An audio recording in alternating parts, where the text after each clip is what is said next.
कि मैं माँ की आंचल से छिपा हुआ हूं, माँ की आंचल में मैं बना हुआ हूं, तो मुझे दुनिया की कोई ताकत छू नहीं सकती।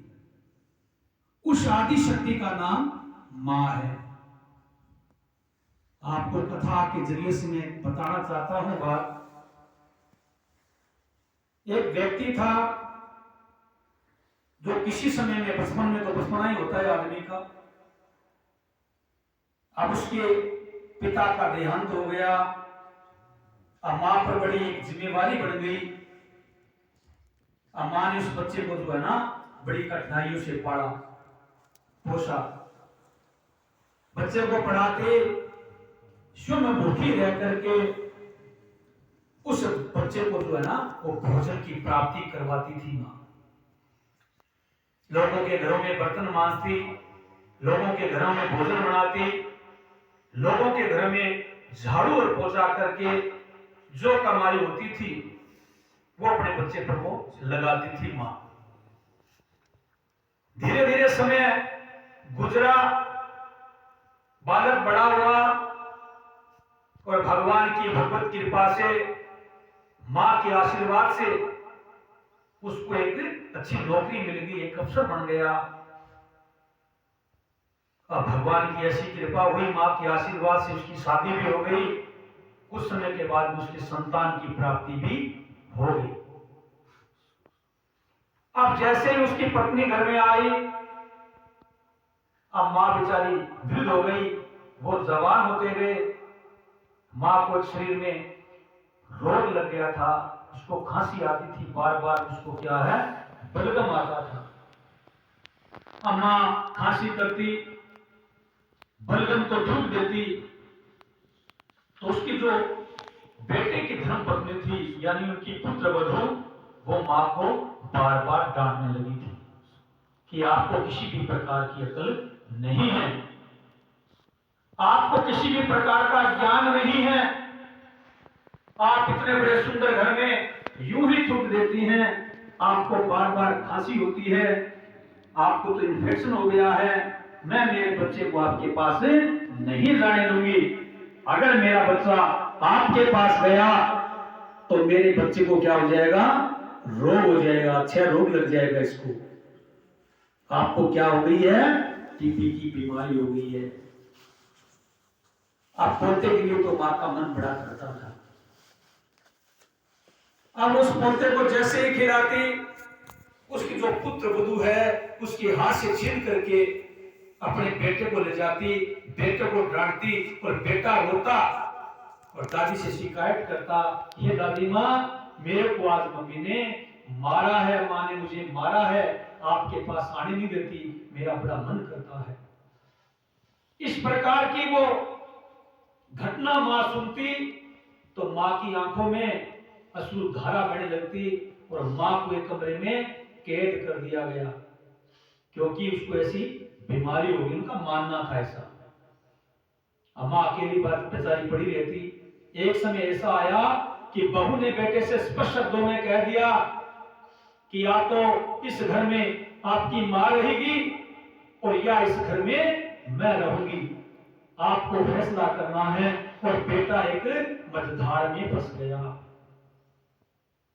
भविष्य का देखने लगा कि मां को तो 100-2 साल जीना है, पत्नी के साथ लंबा जीवन हमारे को काटना है, तो भी क्या करना चाहिए कि अपनी मां को कहीं छोड़ आओ, अनाथ आश्रम में छोड़ आओ, बढ़िया अनाथ आश्रम खुल रहे आजकल। इस प्रकार के जब शब्दों का उच्चारण पत्नी ने किया तो बेटा एक दिन मां को बिठा करके कहने लगा, मां चलो बाजार चलते हैं, आज आपके लिए कुछ दवाइयां वगैरह भी मैं खरीद करके लाऊंगा, अच्छे डॉक्टर को मैं आपको दिखाऊंगा।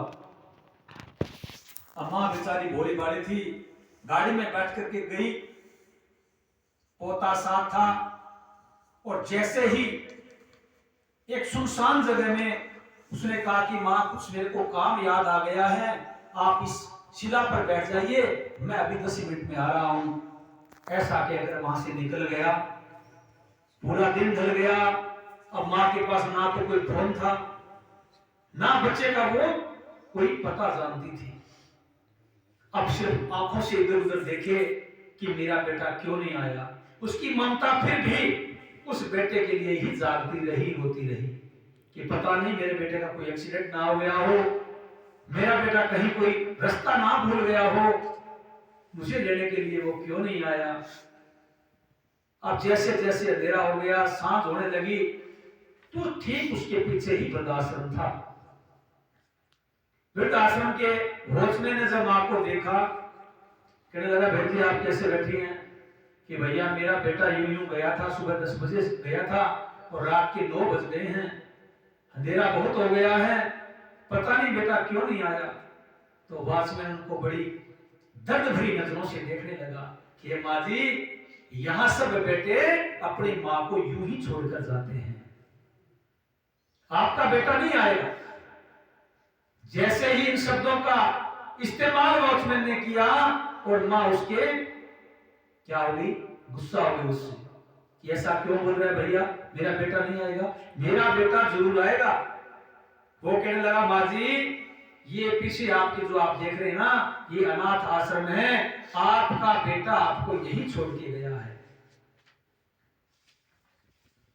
चलो अंदर चलते हैं, भोजन वगैरह करो, आपका बेटा आएगा तो कोई बात नहीं है, आपको मिला देंगे। अब वो भोली भैया कहने लगी बेटा अगर मेरा बेटा आया, मैं यहां उसको नहीं मिली, मुझे कहां ढूंढता मिलेगा इस बॉम्बे जैसे शहर में। अब वो वॉचमैन फिर हंसने लगा कि माँ जी आपकी ममता जो है ना वो अभी भी भोली है, यहाँ कोई ढूंढने वाला नहीं है, आओ चलिए। और रात बहुत हो चुकी थी, मां अंदर चली गई, देखा तो मां जैसे लोग और भी अनाथ आश्रम में पहले से मौजूद थे। धीरे धीरे समय गुजरा, एक दिन अचानक उनका बेटा उनसे मिलने आया और मां उसे लिपट करके रोने लगी, हे बेटा तू कहां चला गया था, मैं पता नहीं तेरे को पूरी रात ढूंढती रही, तू कहीं नहीं दिखाई दिया, कहां चला गया था लाडले, कहां चला गया था। कि मां क्या करूं, तेरी बहू ने झगड़ा किया घर में, इसलिए मैं तेरे को यहां छोड़ आया। कि बेटा मेरे को बोल देता कि मैं तेरे को अनाथ आश्रम में ले जा रहा हूं। कि मां अगर मैं ऐसा बोलता तो तू मेरे साथ नहीं आती। मां की एकदम सन्नाटा सा छा गया। फिर मां ने हिम्मत की, पूछा कि मेरा पोता कैसा है।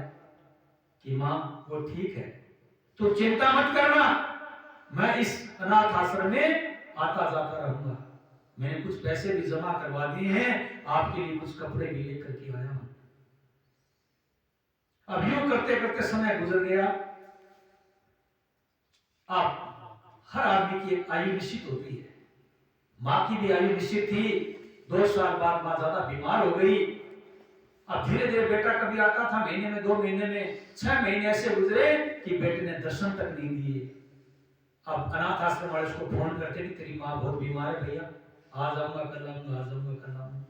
अब अंतिम बार जब उसकी अंतिम इच्छा पूछी गई माँ की, तो उसने एक ही बात कही कि मैं मेरे बेटे से मिलना चाहती हूँ।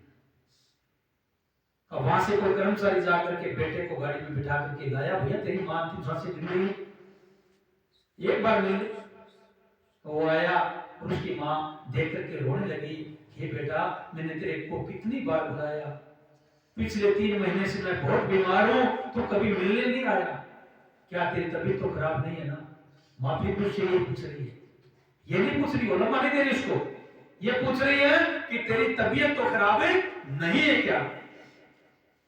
अब वो कहने लगा माँ मैं तो ठीक हूं। कि बेटा तू ठीक है तो मेरे जाने का समय आ गया और मैं जा रही हूं, पर मेरी एक अंतिम इच्छा है, अगर तू पूरी कर दे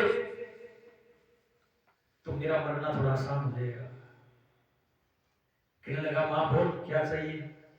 कि बेटा इस अनाथ आश्रम में मैं रहती हूँ ना, बहुत गर्मी है यहाँ पर, पिछले मैं 2-3 साल से रही हूँ, बहुत ज्यादा गर्मी है बेटा, एक एसी लगवा दे यहाँ पर, भगवान की कृपा है तेरे पास बहुत पैसा है, एक एसी लगवा दे बेटा। अब हंसने लगा कि हे बूढ़ी माँ, ये बात मेरे को 2 साल पहले बोल देती, जब मैं तेरे से मिलने आता था तो तू भी उस एसी का ठाठ ले लेती, अब तेरे को मरना है, अब तू 1-2 घंटा की मेहमान है, फिर मेरे 50,000 रुपए क्यों खर्च करवा रही है माँ, तेरे को ऐसी से क्या काम है। माँ क्या कहती है कि बेटा मैंने तो मेरे जीवन को यूं ही ढाल लिया, मुझे ऐसी की आवश्यकता नहीं है, लेकिन मैं सोचती हूं कि जो हालत मेरी हुई है वो कल न तेरी हो जाएगी। तेरी औलाद यही इस अनाथ आश्रम में तुझे अगर ला करके पटक देगी तो तू हमेशा ऐसी में रहने वाला है बेटा, तू यहां नहीं रह पाएगा, बहुत ज्यादा गर्मी है। मरते समय भी मां ने क्या सोचा, बेटे के बारे में सोचा। उस शख्सियत का नाम, उस महान मूर्ति का नाम, उस ममता का नाम क्या है, मां है। उस मां का अपमान करने वाले को भगवान भी क्षमा नहीं करते। परम पिता परमात्मा कहते हैं कि मेरे को गाली देने पर मैं आपको माफ कर सकता हूं, मेरे को लात मारने पर मैं आपको माफ कर सकता हूं। इसका उदाहरण भृगु संहिता में खुद भृगु जी ने दिया है। एक दुआ भी है, क्षमा बड़न को चाहिए छोटन को उत्पात, कार रही मरी को घटो जो भृगु मारी लात। भगवान विष्णु की छाती में भृगु ऋषि ने लात मार दी और भगवान ने तत्काल भृगु जी को क्षमा कर दिया। पांव पकड़ के कहने लगे ये तो मेरा सौभाग्य है जो ब्राह्मण ने चरण अपने मेरी छाती पर रखे हैं। तो भगवान कहते हैं कि मेरे को लात मारने वाले को भी मैं क्षमा कर सकता हूं, लेकिन मां को गाली देने वाले को मैं क्षमा नहीं कर सकता। जो इस संसार में अपने मां और बाप का अपमान करता है, भगवान कहते हैं मैं उसको कठोर से कठोर दंड देता हूं। ना तो वो इस संसार में सुखी रह सकता है और ना ही परलोक में उसके लिए कोई जगह है। इसलिए जिन माँ बाप ने हमारे को पाल पोस करके बड़ा किया है, उनका कभी भूल करके अपमान नहीं करना चाहिए, नहीं तो प्रभु आपको क्षमा नहीं कर पाते। बोलो नारायण भगवान की।